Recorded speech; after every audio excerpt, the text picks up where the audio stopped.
नमस्कार। आज हम थोड़ा बात करते हैं क्रिकेट की। अक्सर हम राजनीति से जुड़े हुए विषयों पर और अन्य विषयों पर चर्चा करते हैं, अंतर्राष्ट्रीय विषयों पर चर्चा करते हैं, लेकिन आज हम बात करते हैं क्रिकेट की, क्योंकि क्रिकेट इस देश में एक धर्म है। क्रिकेट को मजहब से भी जोड़ा जाता है। ये एक जेंटलमैन गेम है और इसके न होने से क्रिकेटर इन दिनों मायूस है और भारतीय दर्शक भी बहुत मायूस है, क्योंकि क्रिकेट लंबे समय से ठप पड़ा हुआ है। हम ये कह सकते हैं कि मार्च के बाद भारतीय क्रिकेट टीम ने कोई मैच नहीं खेला, लेकिन अब ऐसे लोगों के लिए खुशखबरी है, क्योंकि आईपीएल का आयोजन इस बार 19 सितंबर से 8 नवंबर तक यूएई यानी संयुक्त अरब अमीरात में हो रहा है। ये आईपीएल के इतिहास में दूसरा मौका होगा जब ये मैचेस यूएई में शिफ्ट किए गए हैं। इससे पहले 2014 में जो लोकसभा चुनाव हुए थे उसमें सुरक्षा कारणों के चलते, क्योंकि उस वक्त सिक्योरिटी फोर्सेस की कमी थी, इसलिए इन मैचों को यूएई में करवाया गया। और यूएई में हमारे ये मैच शिफ्ट क्यों किए गए हैं, इसका एक बड़ा कारण ये है कि यूएई में बड़ी संख्या में भारतीय भी रहते हैं और यूएई एक ऐसा देश है जिससे भारत के संबंध बहुत मधुर हैं, बहुत अच्छे हैं और उनका यहाँ इन्वेस्टमेंट भी बहुत है। इसलिए भारत के मधुर संबंधों के नाते और एक अच्छे वातावरण के चलते वहां ये मैचेस शिफ्ट किए गए हैं। लेकिन क्या इन मैचों में इस बार वो रोमांच होगा? वो रोमांच तो शायद देखने को न मिले, क्योंकि अभी तक जो बातें सामने आ रही हैं उसमें ये देखने को मिल रहा है कि पता नहीं दर्शकों की संख्या कितनी होगी, कितनी टिकटों के रेट क्या होंगे, बाकी जो वहां पर रोमांच होता है वो देखने को मिलेगा या नहीं, ये तो हम नहीं कह सकते। लेकिन बहरहाल क्रिकेट की शुरुआत हो गई है, जो दुनिया भर में लॉकडाउन की वजह से और कोविड-19 के चलते जो क्रिकेट को नुकसान हुआ, उसके चलते अब एक खुशी की बात यह है कि ये मैचेस अब शुरू हो रहे हैं, लेकिन इस बार भारत में नहीं होंगे। पहले ये भारत में होना था, 29 मार्च से 24 मई तक तारीखें तय की गई थी और ये सोचा गया ये मैच होंगे, लेकिन उसके बाद क्योंकि मुंबई में और दूसरे शहरों में कोरोना वायरस, दिल्ली में भी बहुत तेजी से संक्रमण फैला, उसकी वजह से ये आयोजन रद्द करना पड़ा। टूर्नामेंट इस बार 51 दिन तक चलेगा, उसमें 60 मैचेस होंगे और हर टीम को पूरे टूर्नामेंट में 14 मैचेस खेलने पड़ेंगे। तो ये है एक उसकी पूरी जानकारी। लेकिन क्या इस बार रोमांच होगा, ये हम नहीं कह सकते। क्रिकेट के लिए ये एक अच्छी शुरुआत तो है, क्योंकि लंबे समय बाद ये शुरू हो रहा है।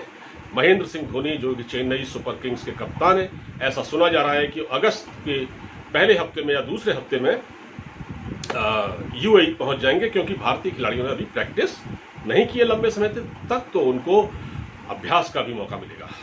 लेकिन इस बार फिर मैं एक बात कह रहा हूं, जिस तरह से जो एक खिलाड़ी हैं जो हमारे गेंदबाज हैं, उनको किस किस तरह की मुश्किलात पेश आएंगी, ये भी एक अपने आप में बड़ा सवाल है। क्योंकि जो आईसीसी है उसने एक ऐसा नियम बना दिया है कि अक्सर आपने देखा होगा कि जब गेंदबाज बॉलिंग करता है तो खासतौर से तेज गेंदबाज या स्पिनर वो बॉल पर थूक लगाते हैं। आपने देखा होगा, वो स्पिट करते हैं, थूक लगाते हैं, जिससे क्या होता है, बॉल चमकती है और उसको स्विंग कराने में आसानी होती है। लेकिन इस बार पूरी तरह से प्रतिबंधित कर दिया गया है, क्योंकि इसलिए कहा गया है कि इसकी वजह से कोरोना का संक्रमण फैल सकता है। फिर हालांकि ये कहा गया है आईसीसी की तरफ से कि आप अगर बॉल को चमकाना चाहते हैं स्विंग कराने के लिए, तो आप पसीने का इस्तेमाल कर सकते हैं। लेकिन पाकिस्तान के पूर्व तेज गेंदबाज वसीम अकरम का कहना है कि पसीने से बॉल नहीं चमकती, वो बात नहीं आती। फिर इसके अलावा अभी तो यूएई में ये मैचेस हो रहे हैं, इसके अलावा जब किसी ऐसी जगह पर होंगे जहाँ ठंडा वेदर रहता है, जैसे इंग्लैंड वगैरह में, तो वहाँ पसीना कम आता है, तो बॉल को चमकाने में दिक्कत होती है। लेकिन अब क्योंकि ये संयुक्त अरब अमीरात में हो रहा है, गल्फ कंट्री में हो रहा है, तो यहाँ पर भी थूक लगाने पर, बॉल पर थूक लगाकर स्विंग कराने पर प्रतिबंध लगाया गया है। जाहिर है इससे गेंदबाजों को बड़ी दिक्कत होने वाली है और जैसा कि वसीम अकरम कह चुके हैं, गेंदबाज या बल्लेबाज या खिलाड़ी एक रोबोट बनकर रह जाएंगे। मतलब उनको लगता है कि अब खिलाड़ियों को अपने खुद को एक नए वातावरण में ढालने की जरूरत है, क्योंकि अब वो जमाना गया जिस तरह से पहले किया जाता था। अब आपको कोरोना के संक्रमण से भी बचना है। देखिए, संयुक्त अरब अमीरात में मैच इसलिए भी कराए जा रहे हैं क्योंकि वो सुरक्षित जगह है और वहाँ 3 बड़े स्टेडियम हैं और बहुत सारे और भी स्टेडियम है। वहाँ पर 3 बड़े स्टेडियम हैं, इसमें से एक शेख जायद स्टेडियम भी है जो बहुत बड़ा है, वो भी है। और दूसरा, वहाँ पर कोरोना के जो मामले हैं उस पर लगातार कमी आ रही है। 300 मरीज डेली वहाँ कम आ रहे हैं, मतलब मरीजों की संख्या में तेजी से वहाँ पर कमी आ रही है। तो इस वजह से भी इस यूएई को इसके लिए चुना गया है। और मुख्य कारण ये है क्योंकि भारत में बहुत ज़्यादा संक्रमण कोरोना का है अभी भी। मुंबई को देख लीजिए आप, दिल्ली में भी है, बाकी जगहों पर है।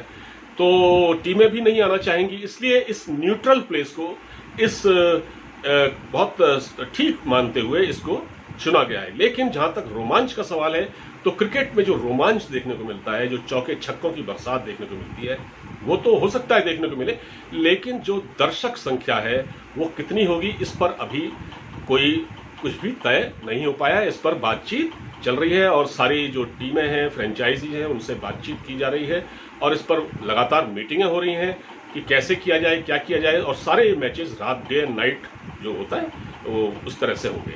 और कुल मिला के ये क्रिकेट के लिए एक अच्छी शुरुआत है और सारे खिलाड़ियों के लिए एक अच्छी बात है, भारतीय क्रिकेट प्रेमियों के लिए एक अच्छी बात है।